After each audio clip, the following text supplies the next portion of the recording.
ফেনীর কাশিমপুরে ভয়াবহ আগুনে পুড়ে গেছে স্টারলাইন ফুড প্রোডাক্টসের কারখানা। এতে ব্যাপক ক্ষয়ক্ষতির আশঙ্কা করা হচ্ছে। বুধবার রাত 12টার দিকে ফেনী নোয়াখালী আঞ্চলিক মহাসড়কের কাশিমপুরে স্টারলাইন ফুড প্রোডাক্টস লিমিটেডের কার্টন ফ্যাক্টরি থেকে আগুনের সূত্রপাত হয়। পরে সেমাই, নুডলস, বিস্কুট ও মিষ্টির কারখানায় আগুন ছড়িয়ে পড়ে। খবর পেয়ে দ্রুত ফায়ার সার্ভিসের ফেনীর 4টি ইউনিট এবং নোয়াখালী ও কুমিল্লা থেকে আরও 5টি সহ মোট 9টি ইউনিট ঘটনাস্থলে গিয়ে আগুন নেভানোর কাজ শুরু করে। দীর্ঘ 7 ঘন্টার চেষ্টায় আগুন নিয়ন্ত্রণে আসে। আগুনে কেউ হতাহত হয়নি, তবে 30 কোটি টাকার ক্ষয়ক্ষতি হয়েছে বলে দাবি কারখানা কর্তৃপক্ষের। পাশে যে আমাদের আরেকটা বিল্ডিং আছে, ওটা থেকে আসলো বাংলাদেশ লুরু সেকশন, ওখান থেকে আপনার ছড়াই গেছে মিষ্টি সেকশনে। সিলেসের আমরা বারে আসি সিকিউরিটিও বলছি, এবারে বলি ওস্তাদ আসছিল গায়ে, এটা আসলে 14-15টা, সবগুলো নিয়ে বার করে বাইরে রাখছি, আরও কিছু ভিতরে ঢুকে দিছি। আগুনের ভয়াবহতা উপলব্ধি করে আমি ফেনীর 5টা স্টেশনকে একসাথে আগুনের উদ্দেশ্যে রওনা দেওয়ার জন্য নির্দেশ করি। এরপরে এখানে আসার পরে যখন আগুনের লেলিহান শিখা মূল ফ্যাক্টরির দিকে যখন চলে যাচ্ছিল, ট্রান্সমিশন হচ্ছিল আগুন, তৎক্ষণাৎ আমি নোয়াখালীর কোম্পানিগঞ্জ এবং চৌমনি, এরপর হচ্ছে কুমিল্লার 14 গ্রাম স্টেশন সহ আগুনে আসার জন্য আমি অনুরোধ করি। এ বিষয়ে আরো জানাতে এবার ফেনী থেকে যোগ দিচ্ছেন আমাদের সহকর্মী সমীর উদ্দিন। সমীর, কিভাবে আগুনের সূত্রপাত জানতে পেরেছেন কিনা এবং ক্ষয়ক্ষতির বিষয়ে ফায়ার সার্ভিস কি বলছে?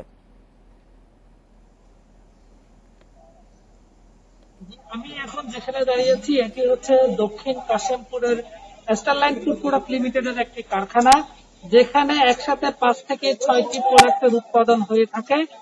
এখানে এই মুহূর্তে সকাল 7টা থেকে শ্রমিকদের বিচরণ করার কথা ছিল, এখন তাদের চোখে মুখে রয়েছে হতাশার চিহ্ন।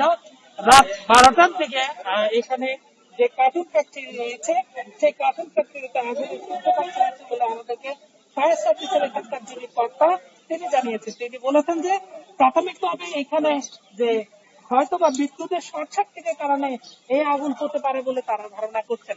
তবে বিশেষজ্ঞ টিম এসে পর্যবেক্ষণ করে যখন বুঝতে পারবেন কি কারণ হয়েছে, তখনই আসল কারণটা বোঝা সম্ভব হবে।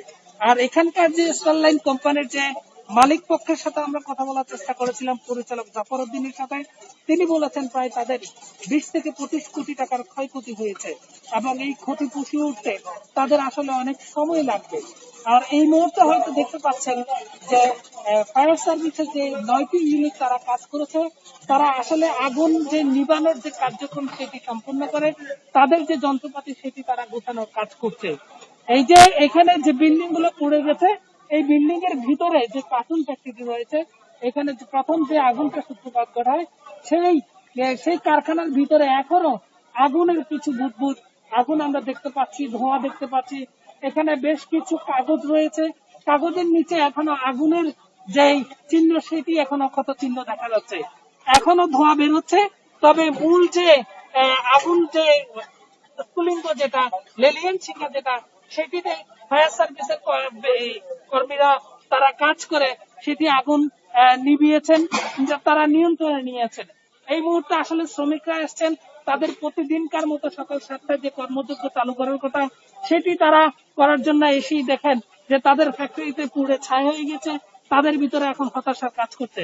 তারা বলছেন করোনার ধাক্কা সামলাতে না সামলাতে এখন তাদের ফ্যাক্টরি পড়ে যাওয়ার কারণে তাদের যে ইনকামের যে বেতনের যে বিষয়টি, সেটি আর 2-3 দিন পরে হয়তো মাসের শুরুতে তারা একটা বেতন পেতেন, সেটি এখন তারা পাচ্ছেন না। তাদের চোখে মুখে হতাশার চিহ্ন কাজ করছে। আপনাকে আমরা দেখাতে চাই যে এখানে যে এখনো ধোঁয়ার যে বিষয়টি সেটি এখনো দেখা যাচ্ছে। ফায়ার সার্ভিসের যে কর্মীরা তারা কিন্তু আগুনের যে বন্ধ করার সুযোগ দেওয়ার চেষ্টা করছেন। আর এই মুহূর্তে এটি ছিল আমাদের কাছে স্টারলাইন ফুড প্রোডাক্ট লিমিটেডের আগুনের। ফেনী থেকে স্টারলাইন ফুড প্রোডাক্টসের কারখানায় অগ্নিকাণ্ডের ঘটনা সম্পর্কে বিস্তারিত জানাচ্ছিলেন আমাদের সহকর্মী সমীর উদ্দিন।